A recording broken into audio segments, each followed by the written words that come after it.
Olá pessoal, tudo bem? Meu nome é Eric e a nossa aula de hoje é de matemática financeira. Hoje eu vou dar uma introdução da matemática financeira. Antes de começar, eu queria fazer uma reflexão com vocês. Quanto custa o seu relógio? Você faz uma ideia do valor? Talvez faça. E quanto custa uma passagem de ônibus na sua cidade? Deve ter uma ideia também. E quanto custa dinheiro?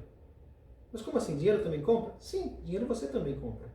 Quando você faz um empréstimo junto ao banco, o banco vai te cobrar uma taxa para fazer esse empréstimo. Esse é o preço do dinheiro.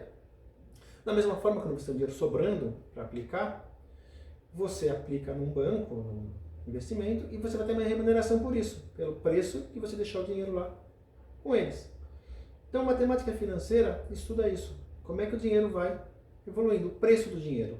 Alguns conceitos básicos que a gente tem é que, na economia, o que altera o valor do dinheiro é a inflação ou deflação, ou seja, o nível de preço, e a taxa de juros. Para você estudar finanças, você não consegue estudar finanças sem estudar matemática financeira. Você tem que precificar quanto vale um projeto, você tem que avaliar se é viável fazer um investimento ou não. Para isso, você usa as ferramentas de matemática financeira. O que a matemática financeira estuda é a transformação da moeda ao longo do tempo. E para entender essa transformação de moeda, a gente vai introduzir alguns elementos. O primeiro elemento é o principal, denotado pela letra P. É o valor monetário emprestado de alguém ou a alguém numa determinada data. E o preço dele? Como é que calcula o preço? O preço é a taxa de juros, denotada pela letra I. A taxa de juros é sempre anotada com um percentual seguido do período. Então, tenho aqui 30% a 30% ao ano, 2% a M, 2% ao mês. Tendo a taxa de juros, você tem que ter um prazo que ela está incidindo. Esse prazo também, meses, em dias, em anos. Prazo denotado pela letra N. Uma regra básica que você tem que ter, sempre tem que existir, é que a taxa de juros e o período tem que estar sempre na mesma escala. Então, por exemplo, se o prazo é em mês, a taxa de juros tem que estar ao mês. Se você tiver um prazo em dias e uma taxa de juros, por exemplo, ao ano, você tem que converter. Isso a gente verá como fazer numa próxima aula. Seguindo os elementos básicos aqui, a gente tem os juros. Os juros é o valor monetário que resulta da aplicação da taxa de juros no principal. É o valor expresso em reais, em dólares, dependendo do que você está fazendo a transação.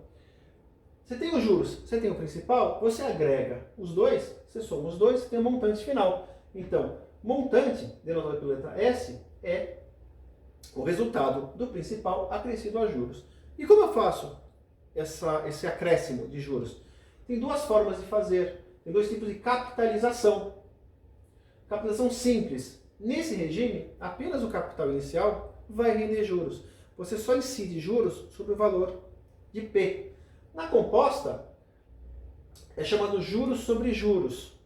Nesse caso, a base de cálculo dos juros vai variando conforme passam os meses. No próximo slide, a gente vai ter um exemplo que vai facilitar um pouco o entendimento. Então, nesse meu exemplo, eu tenho um capital de R$1.000, que eu apliquei uma taxa de juros de 10% durante 3 meses. Então, ó, meses aqui, taxa ao mês, ok. Podemos fazer a conta sem nenhuma conversão sendo necessária. Então, aqui eu tenho, anotando os elementos, eu tenho os períodos, o principal e a taxa de juros. Na capitalização simples, como eu mencionei, eu tenho sempre 10% incidido sobre o principal. Então, 10% de 1.000, para os 3 meses eu tenho 100 de juros no mês, 100 no segundo, 100 no terceiro. Ao final de um mês eu tenho 1.100, de 2 meses 1.200, 3 meses 1.300.